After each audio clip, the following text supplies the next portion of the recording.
Jason Chandler's life seemed like the picture of success. Raised in a close-knit, supportive family, he had always been a hard worker, excelling in school and later in business. His father, a self-made entrepreneur, taught him the value of discipline and integrity, values Jason carried into adulthood. A business degree from a reputable university, coupled with his natural acumen, positioned him for a promising career in the family's flourishing tire company. Jason wasn't just ambitious. He was a man of principle, intent on creating a life filled with purpose and stability.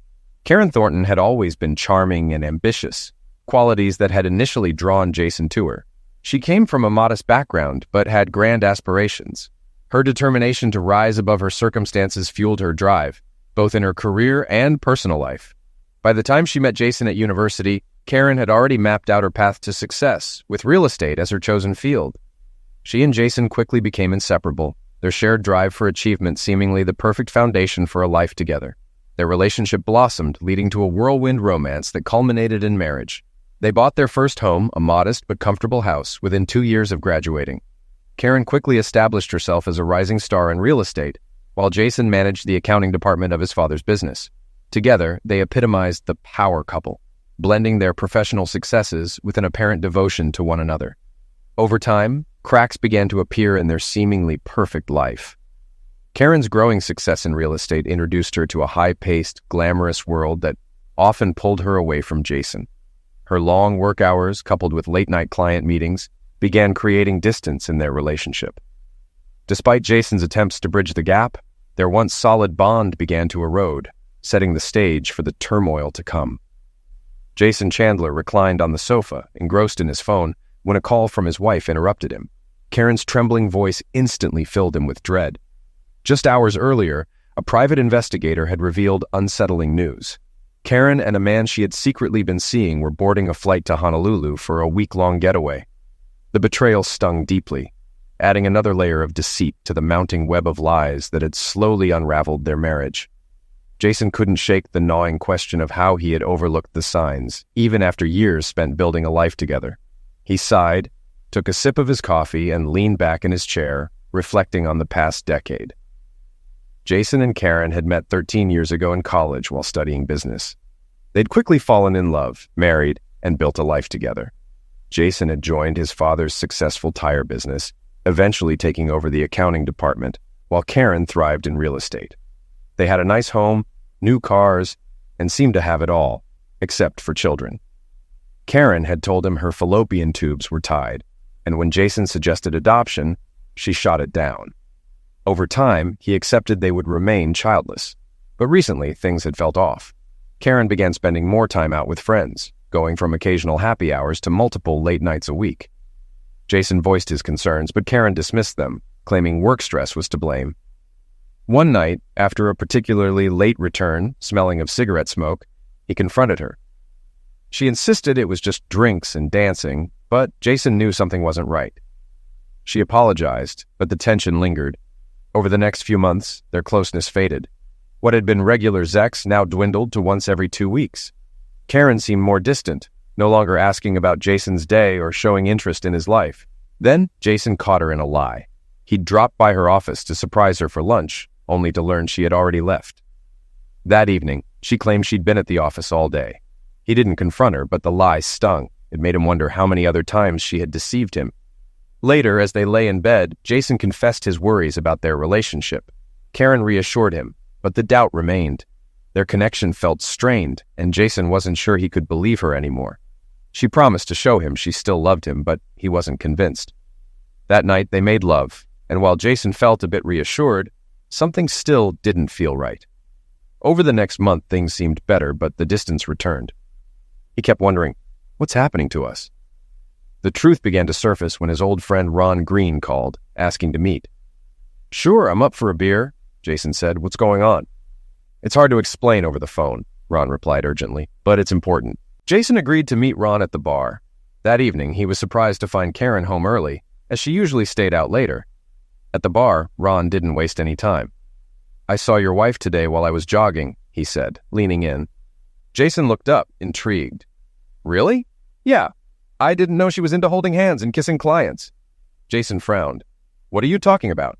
Ron's expression grew serious. I wish I were joking. I saw Karen with some guy on Riverside Drive. They were kissing and all over each other. Jason's heart dropped. No way. Are you sure it was her? Ron asked, showing Jason a photo. It was Karen.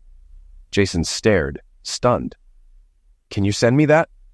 Ron quickly sent the photo. So what now? Jason was lost for words. I don't know, man. This is way more than I expected. Ron suggested a private investigator. I can hook you up if you want. Do it, Jason replied. I need answers. Afterward, Jason returned home, where Karen was already in the kitchen. You're home early, he said, kissing her. Not complaining, just surprised. She kissed him back, smiling. Where were you? Having a beer with Ron, Jason said. Didn't think you'd be home yet. Everything okay with him? She asked. Not exactly, Jason replied. He found out his friend's wife is cheating. Karen's interest piqued. Really? Yeah, Jason said, trying to gauge her reaction. He saw her kissing a guy today. Karen briefly flinched but quickly recovered. Maybe he's mistaken. Jason stared at her, unsure. I'm just glad I don't have that problem. She relaxed. I'd be devastated if that happened to me. Jason, feeling uneasy, kissed her forehead. I'm glad to hear that. I love you, Jace, she whispered, pulling him close. Jason sensed the tension but chose not to confront her yet. He wasn't ready. So, why are you home so early? He asked, changing the subject. The conference is this weekend, she replied brightly. I thought I'd pack and spend time with you before I leave. Where's the conference this year? Jason asked, feigning casual interest. Las Vegas, she said. At the Westgate Resort. I've heard it's nice. 4 stars, right? Yeah, she smiled. I'm really looking forward to it. But we do get some free time, too. When do you leave? Jason asked, trying to figure out their time together. Friday, right after lunch, she said. Did you win another award this year? Jason asked, knowing how successful she was. I think so, she shrugged. They haven't announced it, but I'm pretty sure. They kissed again, but Jason's mind stayed on edge. Her behavior had been off lately, and he couldn't shake the suspicion that she was hiding something. Why don't I walk you upstairs and congratulate you on another great year? Jason suggested, pushing his doubts aside, for now. She smiled, taking his hand. I was wondering when you'd offer, she teased. That evening they were intimate, but Jason couldn't shake his growing suspicions. Was she planning something while away this weekend? He wondered if the conference would be the turning point. Hey, I've got some time off coming up, Jason said, trying to lighten the mood. Why don't I come with you to Vegas? We could relax and maybe reconnect. Our 10th anniversary is coming up, he added, hoping to salvage something. That sounds fun, Karen replied, but I'll be busy with seminars and work afterward. Jason felt disappointed, but hid it. All right, maybe we can celebrate when you get back. I'll miss you, she smiled. The next morning, Jason contacted Ron for the private investigator's details. After setting up a meeting, he went to meet the investigator before lunch. Good morning, Mr. Chandler, greeted Jerry, the investigator, a middle-aged man with a weathered face. Jason explained his concerns about Karen's Vegas trip. Vegas, huh? Jerry raised an eyebrow. You think she's meeting someone? I'm not sure, Jason admitted. I've got some contacts there, Jerry said. We can keep an eye on her. If you want, we can even plant a camera in her hotel room, but that'll cost extra. I need to know the truth, Jason replied calmly. Jerry handed him a voice-activated recorder. Put it under her car seat. When she drives off, turn it on. We'll handle the rest. Good, Jason said, taking the recorder and a contact number. He paid with money he had saved for a vacation, money now redirected for another purpose. Later, Karen finished packing and Jason helped her with the bags. That's a lot of stuff for a weekend, he remarked, noticing the packed bags. Curious, he opened one and found a container of birth control pills, only 10 left. Wait, didn't she say her tubes were tied? His mind raced. Then he found a mix of business clothes, tiny clubbing dresses, and lacy lingerie. One bikini was so revealing it was only ever seen online. Jason took photos with his phone. Later, he placed the recorder under her car seat and watched her drive away. This could be the last time we're together, he thought. At breakfast the next morning, Karen handed him her room number and promised to call each night. I love you, she said, kissing his cheek. I love you too, Jason replied, his mind elsewhere. He gave her the room number and called Jerry. I'll get to work on it, Jerry assured him. Later, Karen called from the airport. I'll check in once I'm settled. Thanks, Jason replied, his voice strained. I love you, she said, and he couldn't help but think, yeah, I miss you too, lying to my face. But he only said, I'll miss you too. When he looked up, his father stood in the doorway, concern in his eyes. You okay, son? His father asked. Jason sighed. I don't know, Dad. His father nodded and led him to the study. Jason explained everything he'd uncovered. That doesn't sound like her at all, his father said, disbelief in his voice. I can't imagine Karen doing this. Neither can I, Jason muttered. If you need anything, we're here for you, his father reassured him. Thanks, Dad, Jason said, grateful for his support. Later that afternoon, Jason left work early and headed to the airport to track down Karen's car. He found it parked in the short-term lot and retrieved the recorder. The car was exactly as he expected, clean and organized, just like Karen always kept it. On the drive home, his phone rang. Hey, baby, Karen's voice chirped. Just wanted to let you know I made it. I'm glad to hear it, Jason said, his tone steady. I'm getting settled in. I'll call you tonight. Love you. I love you too, he replied, though his heart wasn't in it. When he got home, he plugged in the audio recorder, hoping for silence. But halfway through, his world tilted on its axis. He could hear Karen's phone ring through the car's Bluetooth, the conversation clear. Hey, baby, a man's voice said. Hello, stallion, Karen responded with a flirtatious giggle. You're such a stud, Jason's heart dropped. What the hell is going on, he thought, stunned. I can't wait to see you again, the man continued. Last week was amazing. I'm glad you liked it, Karen giggled again. So, are we set for next week? Next week? Jason muttered in shock.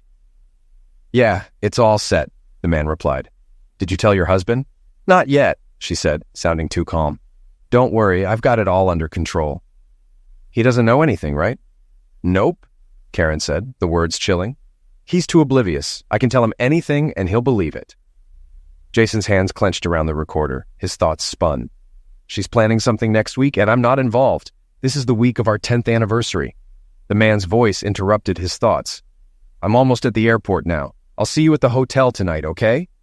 I can't wait, Karen replied, excitement in her voice. Bye, love. Bye, she said, ending the call. Jason sat motionless, staring at the recorder in disbelief. He played it again, hoping it was a mistake. But no, it was as clear as day. She was having an affair, and it wasn't a one-time thing. She was even planning something for their anniversary week. How long has this been happening? Who is this guy? He grabbed a beer from the fridge and slumped into his chair, trying to make sense of it all. Had he really been so blind to the signs? What else had she hidden from him? He had always respected Karen's privacy, but now everything had changed. He knew where she kept the key to her office, so he went to the bedroom and found it in a drawer in her jewelry box. With a sense of entitlement he had never felt before, he unlocked her desk and began to sift through the papers inside. He was shocked by what he found. Among the documents, he found bank statements. Karen had been saving far more than she ever admitted.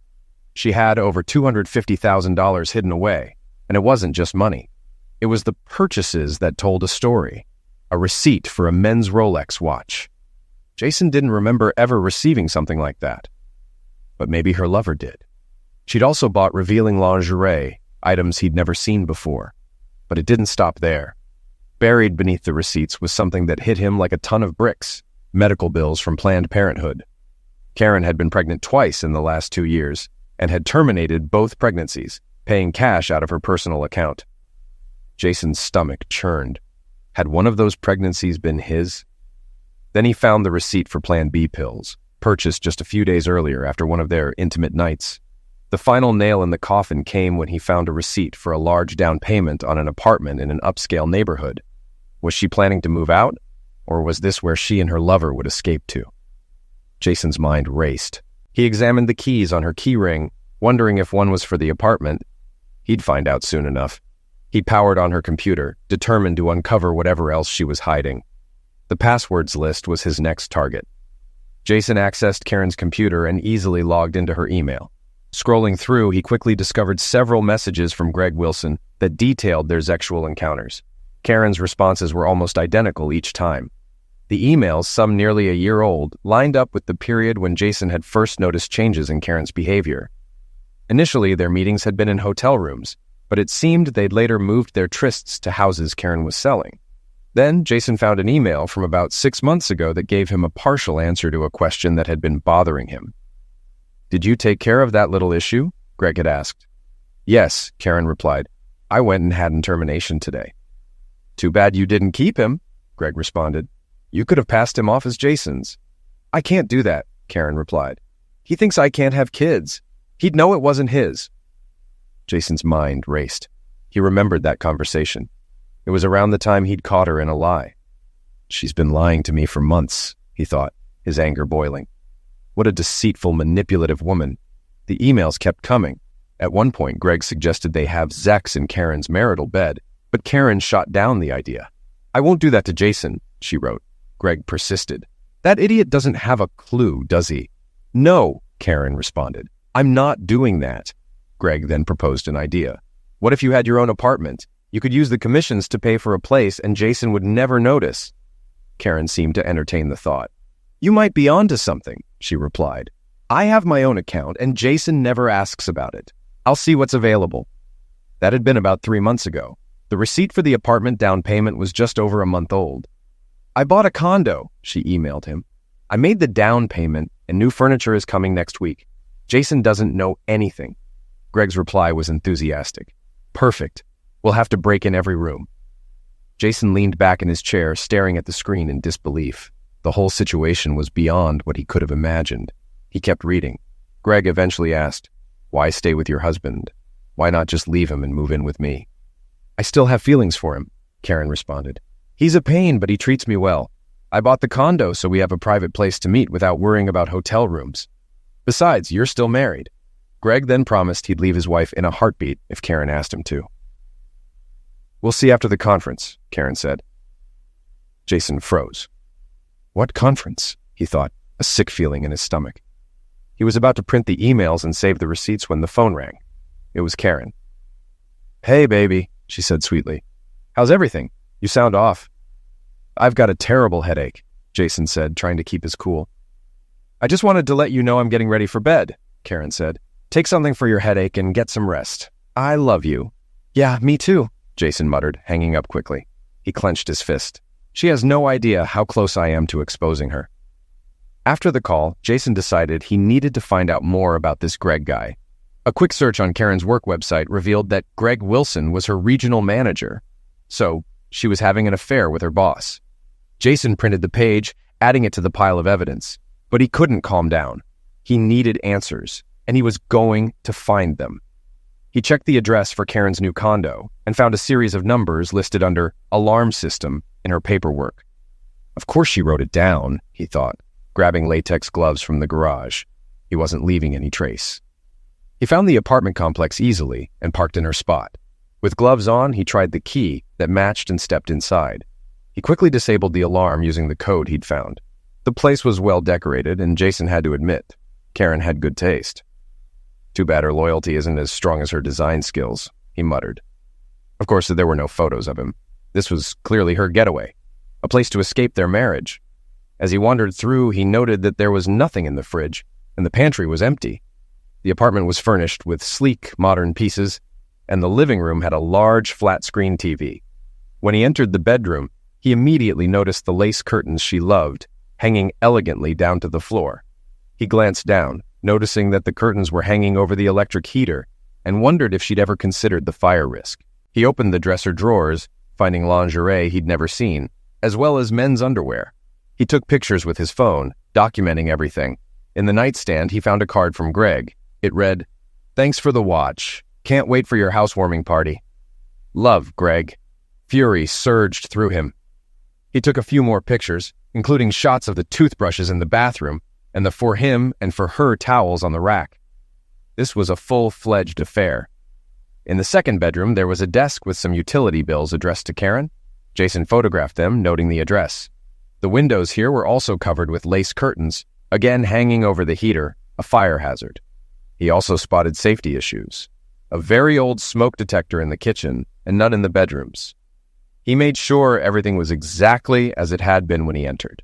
Once he finished, he reactivated the security system, locked the door, and left. He sat in his car for a while, reflecting on what he had just uncovered. Divorce seemed inevitable now. Even if Karen ended things with Greg and sold the condo, he could never trust her again. Financially, he knew men often lost in divorce settlements, but he had an advantage. Karen made far more money than he did, and he hoped that would help him avoid paying alimony. He planned to consult a lawyer before making any moves, hoping the fact that the condo was only in Karen's name would mean he wouldn't have to sell their house or split it. She had already made it clear that she was no longer committed to their marriage when she secretly bought the condo. No kids meant no custody battles, but Jason still wanted to make sure Karen and Greg faced consequences for their betrayal. Jason had ruled out violence. He didn't want to end up in jail. Back at his place, he looked up Gregory Wilson in the phone book, hoping it was the same Greg. After dialing the number, a woman's voice answered. "Wilson Residence," she said. "Is this Mrs. Wilson?" Jason asked. "Yes, it is," she replied. "Who am I speaking with?" he pressed.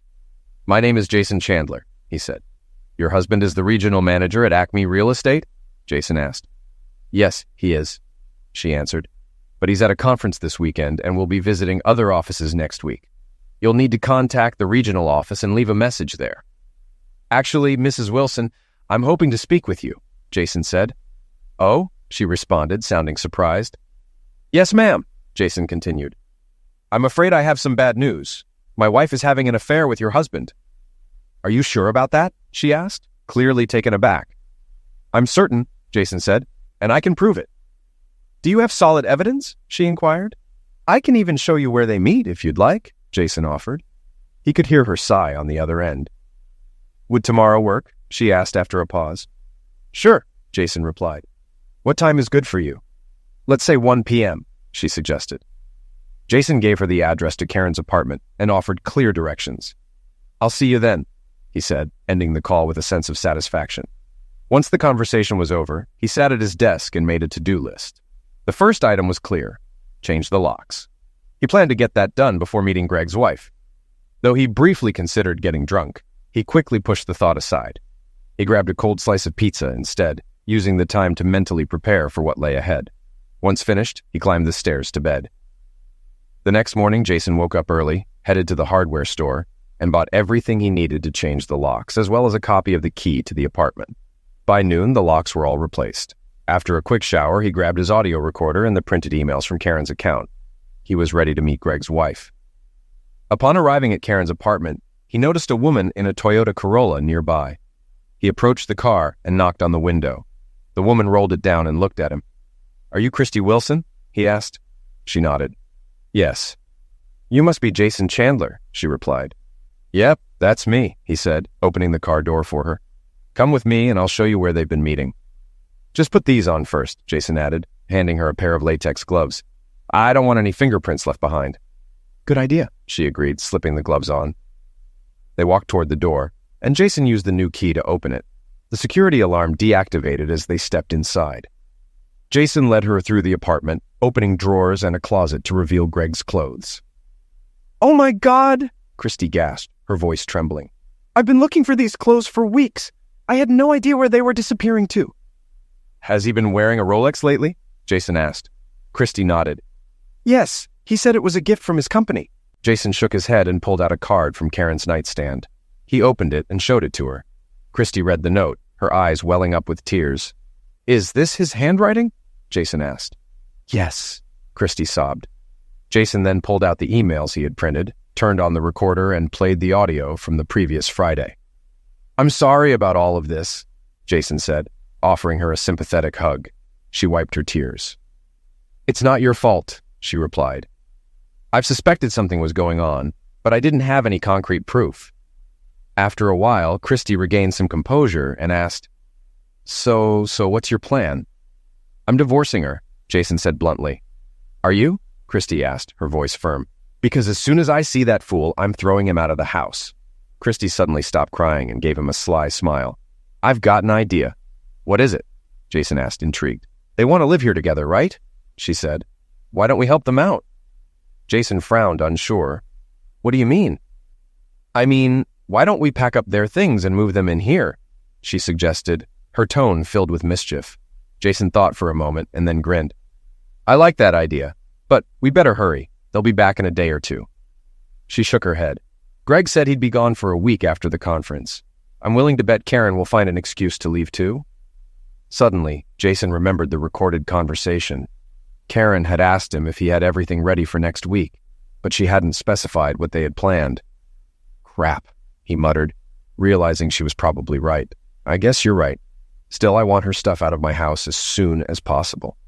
I'm with you, Christy said. Let's meet back here in 3 hours? Sounds good, Jason replied. I'll throw her things in trash bags. I'll be back in 3. See you then, Christy said, getting up. As Jason watched her leave, he couldn't help but notice her appearance. She was shorter than Karen, with a slender frame and a cute smile. He couldn't understand how Greg had cheated on this woman. They drove to their respective homes, then returned 3 hours later, their cars loaded with bags of Karen and Greg's belongings. They tossed the bags into the second bedroom, not bothering to care about anything breaking in the process. I didn't bother with Greg's stuff, Christy said nonchalantly. Me neither, Jason laughed. They shared a high five, and then Jason looked at her with a grin. I don't know about you, but I'm starving, he said. Same here, she replied. I could really go for a big, juicy burger. A big, fat cheeseburger sounds perfect, Jason said. I know just the place, she said. Let me treat you. Lead the way, Jason replied. They drove toward the bar he and Ron often visited. Once parked, Christy looked up at the building. A bar? She asked, skeptical. Trust me, Jason said. They make the best burgers around. You'll love it. All right, Christy said, still unsure. Just don't go pouring me booze and taking advantage of me.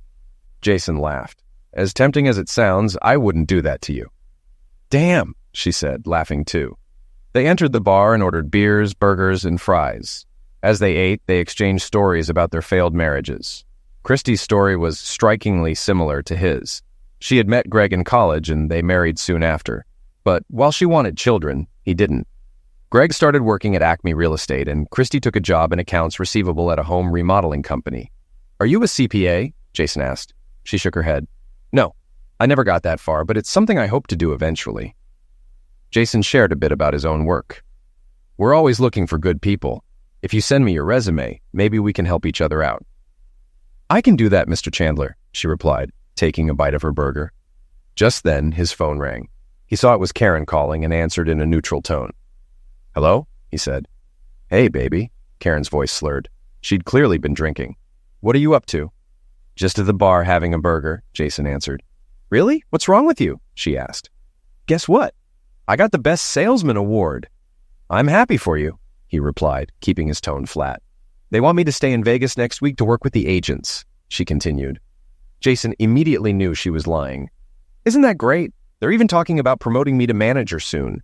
Jason thought, of course, on her back. That's great, he said. What about our anniversary? It's coming up this Wednesday, she asked. I know, Jason said, but I understand.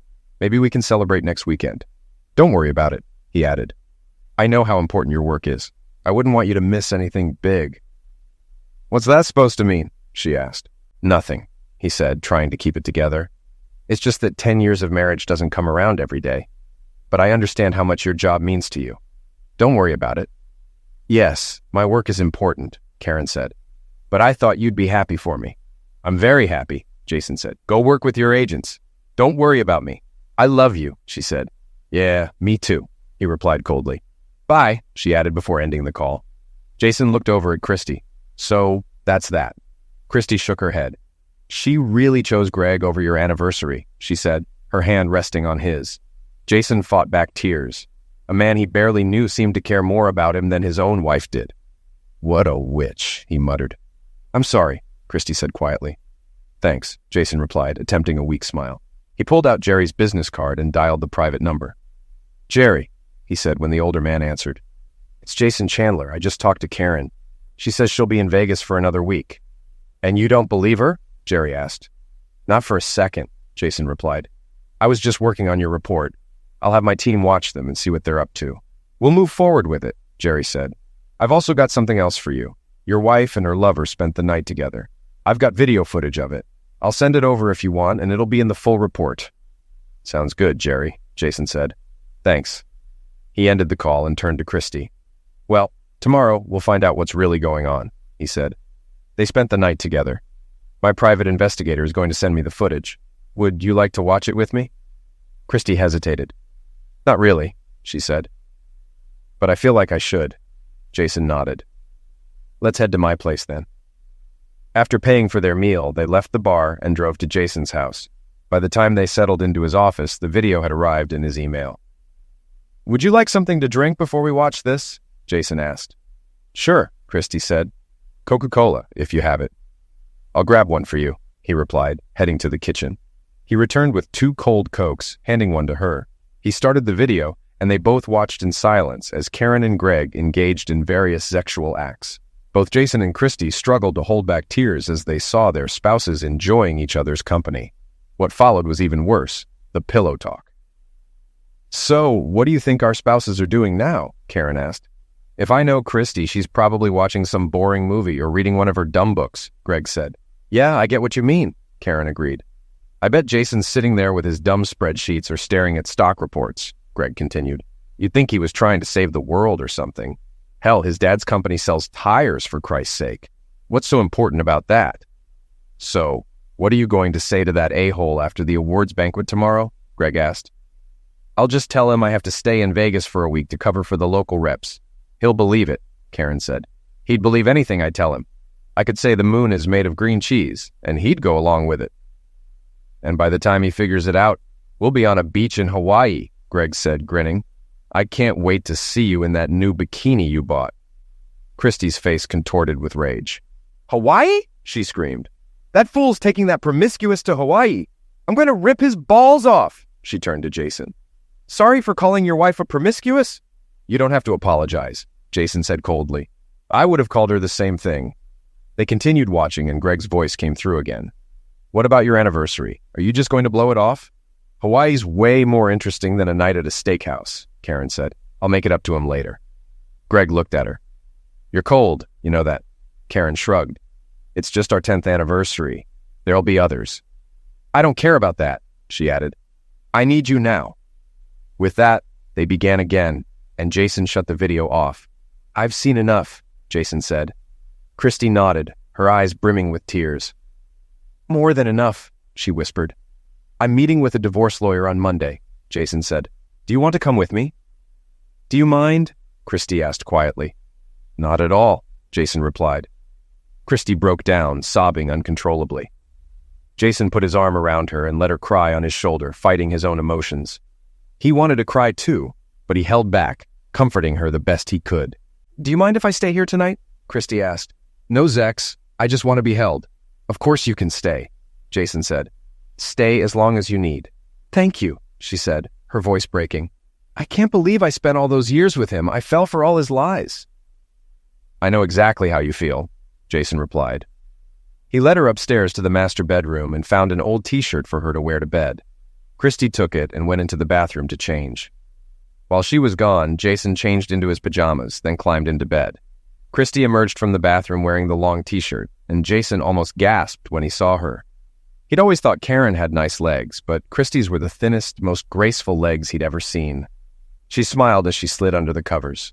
Something wrong? She asked. Never seen a woman's legs before? None as perfect as yours, Jason replied.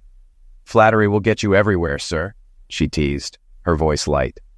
He pulled her close, wrapping his arm around her and inhaling the soft scent of her hair. She rested her hand on his chest, pressing herself closer. You're the only woman I've been in bed with for over 10 years, besides my wife, he said, his voice almost a whisper. And you're the only man I've been with, besides my husband, she replied, just as softly. They locked eyes, and for a moment it felt like time had stopped. They drifted to sleep in each other's arms, waking up the next morning tangled together. Good morning, sleepyhead, Christy said, her voice still sleepy. Jason stirred and started to get out of bed to use the bathroom, but she added, You don't have to get up on my account. Good morning, beautiful, he replied, smiling. I'll be right back.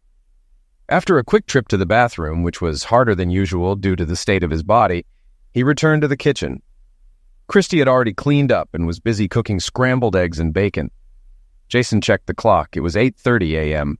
He watched her move around in his oversized t-shirt and felt a pang of nostalgia for the mornings when Karen used to make him breakfast. Damn, that smells amazing, he said, his stomach rumbling.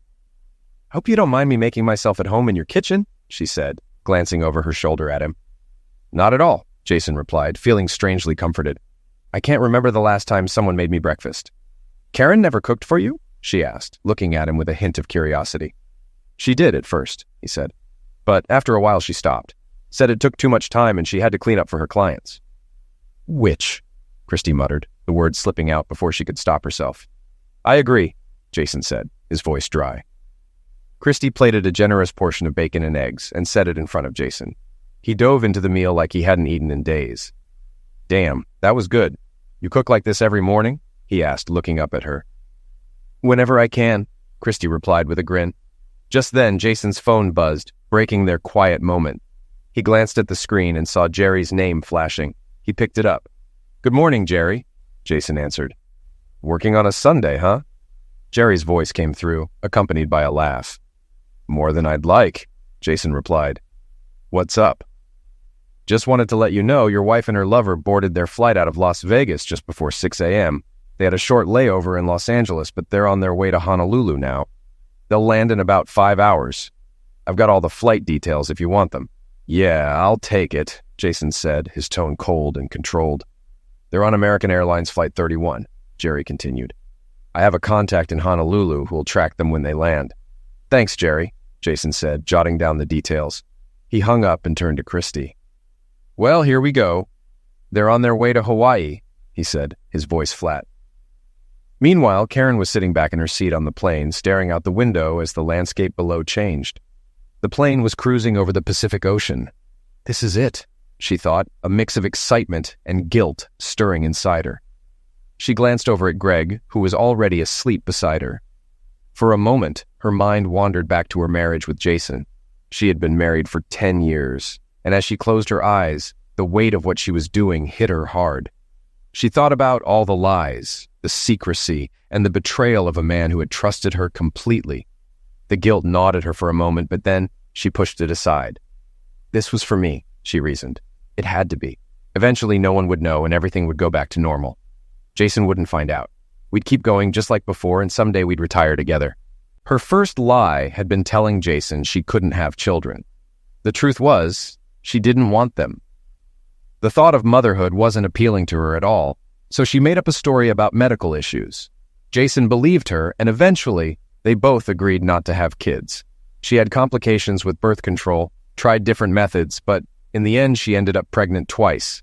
The first time she had in termination. She paid for it with her own money, quietly and discreetly. Jason was none the wiser. The second time she got pregnant by Greg. Again she had in termination, and again she paid for it herself. She hoped Jason would never find out about either of them.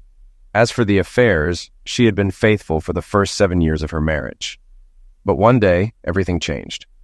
She met a charming, rich client, and before she knew it, they were in bed together. It wasn't something she did often, just a handful of times over the next year and a half. But it felt exciting, and she didn't feel bad about it. She justified it by thinking, if others can do it and get away with it, why can't I? Jason didn't need to know. She still loved him, and what he didn't know wouldn't hurt him. Then, there was Greg. He was everything Jason wasn't. Jason was careful, calculating, a man with a set plan. Greg, on the other hand, was spontaneous, living for the moment. While Jason had spent his life working for his father, Greg was carefree, with no set career or future plans. But it wasn't just the differences in their lives that drew her to Greg. It was how he made her feel. Where Jason took his time and focused on her pleasure, Greg was quick, demanding, and raw. At first, their secret meetings were held at motels and hotels around town, or occasionally at the house they were trying to sell. But over time, she grew uneasy about being caught. Someone might see them and alert either Jason or Greg's wife, Christy. The tipping point came one night when Jason expressed his worry that their relationship was slipping away. Panicked, she pulled back from Greg, distancing herself emotionally. For a short time, she threw herself into her marriage, but it didn't last long. Greg, eager to start fresh, suggested they find a way to be together more openly, but she feared Jason might discover their affair. She needed a plan, so she decided to buy her own apartment. That way, she'd have a private space for her and Greg, separate from her life with Jason. Greg had suggested using the bed she shared with Jason, but she refused. Even though Jason could be boring and predictable, she still had lingering feelings for him. Besides, the two of them had long agreed to file their taxes separately, which meant she could move out and still maintain some financial benefits. She convinced herself it was a win-win situation. This thinking eventually led her to plan a trip to Hawaii with Greg. She took a week off from work, telling everyone she was going with Jason after their annual company conference. Meanwhile, Greg informed his wife of his own travel plans for the week. Karen, however, lied to Jason, telling him she was heading to Las Vegas. She was confident he wouldn't suspect anything. After all, a few phone calls would cover her tracks. Sure, she'd missed their 10th wedding anniversary, but she promised herself she'd make it up to him when she returned, keeping the secret safe. As the plane soared toward Hawaii, she smiled, thinking about the trip ahead. Greg had bought her a daring bikini for the occasion, one that left little to the imagination. He planned to watch her undress on the beach and even imagined how it might feel to be the center of her attention in that moment. The thought made her feel hot and aroused, and she almost gave in to the temptation to touch herself right then, though she resisted, deciding to wait until later. Checking her phone for any messages or calls, she wasn't surprised to see no texts from Jason. He hated texting and preferred talking on the phone or in person. She chuckled to herself, feeling the plane shake as they hit some turbulence. The nose of the plane dipped and the engine noise changed. Suddenly, she realized something was wrong when she saw the frantic movement of passengers around her. The plane was plummeting. Panic surged through her, and her heart raced. "Oh God," she thought. "This is it. We're going to crash. I'm going to die." Oxygen masks dropped from the ceiling, and the screams of other passengers filled the air. As the flight attendants rushed to prepare everyone for impact, Karen looked at her phone, tears streaming down her face. She made one final decision. Meanwhile, Jason and Christy had just finished breakfast and were cleaning up the kitchen when they sat down to discuss their next steps regarding their cheating spouses. Jason found himself impressed by Christy's practical and methodical approach to the situation. At that moment, he felt closer to her than he had to Karen in months. Just as he returned with a fresh cup of coffee, his phone buzzed with an incoming call. It was Karen. "Hello?" he answered, putting it on speaker. "Jace!" Karen's voice came through, strained and filled with background noise. It sounded like a commotion was happening on her end. "Yeah, Karen, what's going on?" he asked, concern creeping into his voice. Not time. Airplane, down." Her words were abruptly cut off by static and shouting. Before Jason could process what was happening, the line went dead. He stared at the phone in shock, then tried calling her back. The call went straight to voicemail. "Try Greg," he told Christy, who immediately grabbed her phone and called him. She came back a moment later, shaking her head. "Straight to voicemail," she said. Jason rushed to his home office, where he searched for the airline's number. After a few attempts, he finally reached someone who confirmed that they were investigating reports of a plane going down. He provided the details of both Karen and Greg's flights, leaving his contact information and asking to be notified when more details emerged. He also passed on Christy's information. He quickly checked online, but there was no breaking news yet. They walked back to the living room, where Jason flipped through TV channels, but there was nothing yet. His phone buzzed again, and he was soon greeted by a news report about an American Airlines flight to Honolulu, crashing into the Pacific Ocean. There were no specifics, just confirmation of the tragedy. Christy gasped, her hand flying to her mouth. "Oh, God," she whispered, eyes wide with shock. Jason held her tightly, hoping against hope that Karen had somehow survived. Despite everything she had done, he didn't want her to die. An hour later, Jason's phone rang again, interrupting their silent vigil. He turned off the TV and answered. "Mr. Chandler?" a woman's voice asked. "That's me," he said. "I'm calling to confirm that your wife's flight has crashed," she said, her tone somber. "I don't have any further details right now, but we'll get back to you as soon as we have more information." "Thank you," Jason replied, his voice thick. He ended the call and hugged Christy again, tears welling in his eyes. Moments later, Christy's phone rang, and she received the same confirmation. Soon after, his father called. Jason wasn't surprised. His parents often reached out when a big news story broke. "Hey, Jace," his father said. "Hey, Dad," Jason replied. "How are you doing? I just got back from church," his father continued. "Did you see the news about the plane crash?" "Yeah, I saw it," Jason said. "It's terrible." "By the way, how's Karen doing? Isn't she on her way back from Vegas?" his father asked. Jason swallowed hard, the truth finally sinking in. "She's not doing so well right now, Dad. She was on that plane that crashed." "What?" his father gasped. "What was she doing in Hawaii without you?" "She was with her boyfriend," Jason said, his voice breaking. "Oh my God," his father said, his voice filled with sympathy. "I'm so sorry to hear that, son. Listen, take some time off and deal with all of this. I'll talk to Mike and let him know. If you need anything, just give me a call." "Thanks, Dad," Jason said softly, his mind reeling. Jason ended the call, his emotions swirling. He felt sadness knowing that Karen was likely gone. At the same time, anger burned within him, not just at her for the affair, but also at himself for not standing up to her. Oddly, he wasn't upset by the fact that her pass away meant there would be no divorce, but the realization hit him quickly. He would have to handle all of Karen's final expenses, including the apartment. Damn it, he thought. He turned to Christy, wondering how she would react to everything. What would she do next? A sudden idea popped into his mind and he walked over to her. "Christy," he said, "how about you sell your place and move in here with me?" She looked up, her eyes red from tears. "Are you serious?" she asked. "Yeah," Jason replied. "I've got an extra room upstairs and you're going to have a lot to manage over the next few months. Maybe we can help each other through it." She paused, thinking it over. "Why not?" she said finally. "But there's one condition." "What's that?" he asked, puzzled. "You let me sleep with you?" she said softly. Jason blinked in surprise. Everything was moving so quickly, and he wasn't sure if this was the right choice, but then he pushed the doubt aside. "Are you sure?" he asked. "It's been years since I felt truly comfortable with my husband," she admitted. "But last night, for the first time in a long time, I felt satisfied. Is that okay with you?"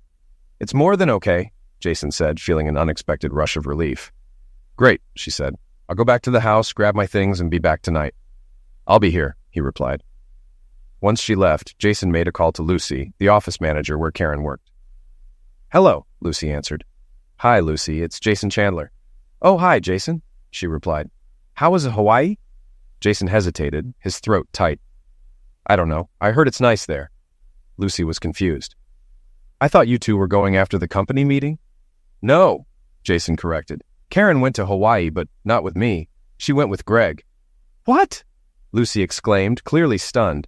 "Yeah," Jason said, "but neither of them made it. The plane they were on went down in the Pacific today. I'm sure you saw it on the news." "Oh my God," Lucy whispered.